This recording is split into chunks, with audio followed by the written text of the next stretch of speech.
Barkha Dutt brings us the story of 16-year-old Bubbly.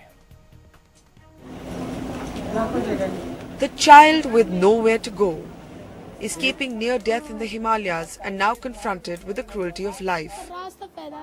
The story of Bubbly, all of 16, has thrown up complex ethical questions for those who rescued her and had wanted to return her to her family.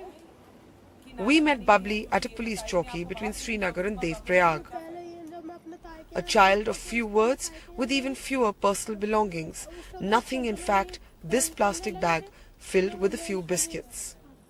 The revelation that Bubbly, whose father is dead and mother has abandoned her, had been given away in an underage marriage by her aunt has left the police in a moral dilemma.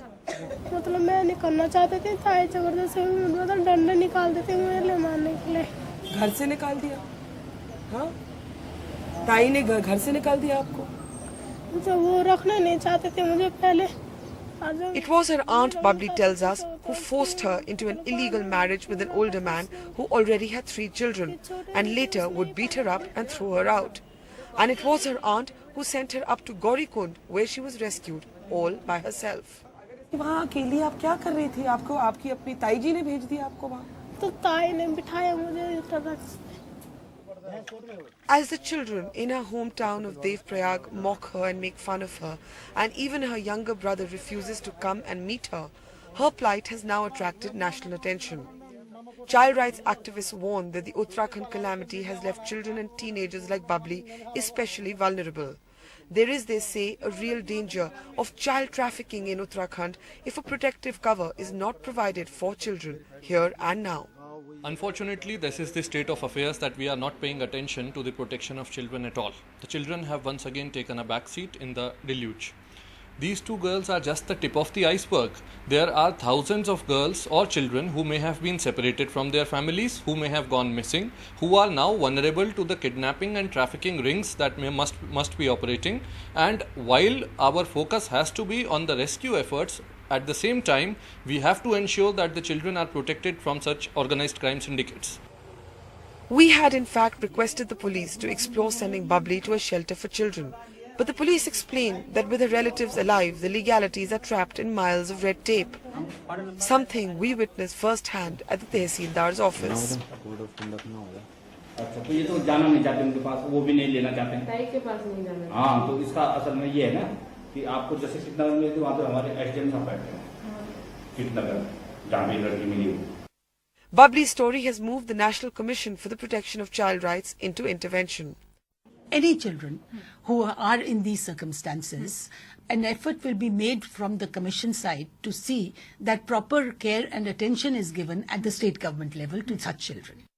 And the Chief Minister of the state is now promising a job for her when she turns 18. No, we will take care of her, and I thank your channel for highlighting this issue, and I have taken notice of that. My officers are in touch. She will be put in a Nari Niketan. I do not know what her age is, but the moment she is 18, or if she is 18, I'll provide her with some employment in the state and take care of all her expenses. The sadness of Bubbly's personal story has been noticed. Hopefully, she will get the state's help. But her story has also underlined the plight of so many young children like her today in Uttarakhand, alive but alone and vulnerable. The police in Devprayag are now telling us that they were able to persuade Bubbly's aunt to take her back in. But is that really the ideal solution? After all, this was the same aunt, according to Bubbly, who forced her into an illegal marriage. This was the same aunt, according to Bubbly, who forced her all the way up to Gaurikund by herself. Bubbly's story raises really large questions for so many like her, the most vulnerable in Uttarakhand today, the children who have been left alone and without a protective cover. With Manoj Thakur, Naman Siddiqui and Ruby Dhingra, Barkha Dutt for NDTV. Well, that child survived the floods but goes home, and the word home can't really be used, but it's a horror story. What happens next to her?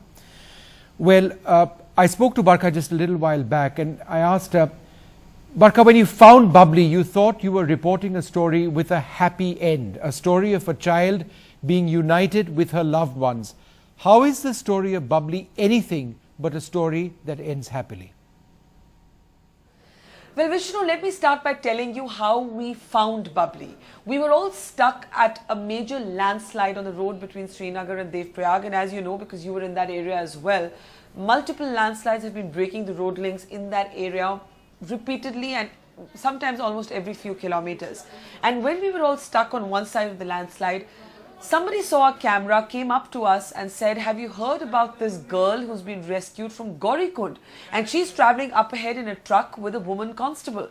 Now, we got really excited about this story. We thought this was going to be a story with a happy ending, and we really wanted to find this girl. So after that, we went on this incredible chase to find this girl. We stopped at every thana, every police chowki on the way, trying to ask the police if they'd seen a Mahila constable going with this this girl that we thought had been rescued.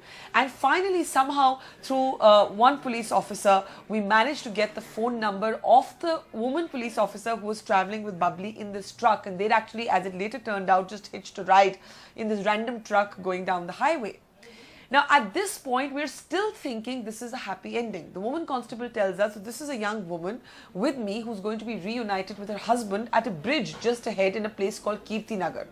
Anyway, to cut a long story short, we really chase them down. We find them. We reach this bridge where the so-called husband is going to be reunited with his wife, only to discover when we meet Bubbly that she shouldn't have a husband at all. She tells us she's 16, but to me she looked 13 or 14. Well, even if we believe she's 16, it's still an underage illegal marriage. Then we get talking to her and we discover that she has an aunt. She doesn't have a father or a mother. Her father is dead. Her mother has married somebody else and left her. She has an aunt whom she lives with, an old aunt, a Tai, whom she says actually forced her into this marriage. I'm not even sure if there was actually a marriage. She says that the Thai forced her to be with this older man who already had 3 children. The man used to get drunk and beat her. The man threw her out of the house. So obviously this man doesn't want Bubbly back. His phone is off. The police gets through to him once and then he never picks up the phone again. I'm not even sure, and I start arguing with the police. I keep telling the police, why would you even want to send her back to this man? Now there's a problem, because as we talk to Bubbly, we discover that this Thai who first gave her away to this man is apparently the one who put her in a car and sent her all the way alone to Gaurikund. And something about this is beginning to feel a little disturbing, or more than a little disturbing, because I keep asking Bubbly, what was somebody your age doing all alone in Gaurikund? And she's not able to really, cogently tell her story. But what we do know for sure is that she's given away to a man who beat her up and threw her out. And what we know for sure by her testimony is that this aunt, this distant relative that she used to stay with, is somebody who did not want her in the house. Bubbly tells me that she actually told Bubbly, I'd rather see you dead than see you in my house. We spent a long day chasing down every single relative of Bubbly, including her 12-year-old brother. Even the 12-year-old brother who stays with the same aunt was not willing to talk to her on the phone. In her village, the kids we met who knew the family, they were laughing at her. The elders were saying she's run away before, nobody wants her back. We're now being told that Bubbly has been sent back to that same aunt that she told me did not even want to see her alive. So I find how Bubbly's story has ended, and I don't even know if this is a permanent solution or the aunt has agreed to take her back in under police pressure.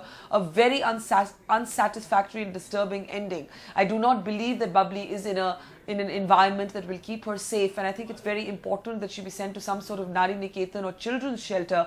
But when we argued with the Tehsildar, we were told that requires reams of paperwork, and it's not so easy to send a child or a teenager or a young woman into a sort of protected space. So there must be many, many more people like Bubbly, but this is one instance where what should have been a happy ending, a miraculous rescue, is actually a story tinged with sadness. What an incredibly sad story. And Barkha, thank you so much for highlighting the plight of that one child.